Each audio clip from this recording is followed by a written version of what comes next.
Биогумустун курамында өсүмдүктөргө керектүү азот, жез, темир, цинк, фосфор, хлор, калий, магний, кальций, күкүрт, марганец, бор сыяктуу минералдар бар. Сөлжан багуу буга эмне керек? Кык керек азырынча. Анан суу керек, арыктын суусу болуш керек. И сөлжандын өзү керек. И адамдын желаниясы керек ушуну иштейм деген. Болду, башка проблемасы жок бунун. Кичинекей аян бөлүп берип туруп ушул биздин жардамчыбызга. Мына буну сөлжан дейт да буну. Кыргызча аты сөлжан, орусча аты болсо буну червь.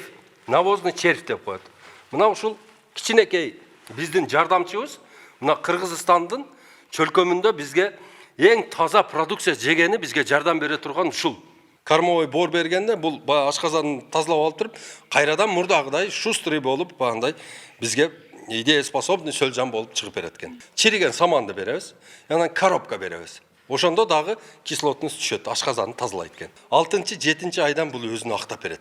Бул сөлжандын эң эле жакшы эмеси бул өтө тез көбөйөт экен. Эгерде өзүнүн нормасын жакшы выдерживать этип, бардык условиясын жасап бере турган болсо, сөлжан бир жылда 150дөн 1,5 миңге чейин көбөйүп берет да. Биогумуста химикат болбойт, андыктан айыл чарбада колдонуу менен 1 гектардан алчу түшүмдү 20 сотуктан алса болот. Биогумус жер азыгы түшүмдүүлүктү 30-40%га чейин жогорулатат жана анын таасирин 3 жылга чейин жоготпойт. Жер семирткичтин жардамында өсүмдүккө курт-кумурска аз түшөт. Жерде нымдуулук сакталып, курамында зыяндуу заттарсыз биоорганикалык түшүм алынат.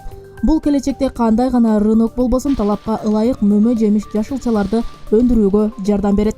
Мынада чачылган мындай кара болот да, жумшак болот мындай. Укаланып кетет. Буда эгерде чачкан, бирок буда жакшы чачылган эмес, мындай кылганда мына майдаланбайт да, мындай баары кесек болуп калат. Составында жакшы мындай дарысыз, таза экология болуп пышат экен биздегидей болуп, кызарып, таза. Чем химикаттын ордуна чычкандардан ушу мына четтерин суулап, мына ным болсо чычкан сууга келбейт экен. Өзүнүн порошокторунан себеп койсо чычкан келбейт. Кургак болсо чычкан келип талап кетет. Чукуп эле жеп кете берет экен. Канчада жеп коет мисалы үчүн? Бир күндө бир чычкан 50 дана немен жеп коет, сөлжалан жейт экен.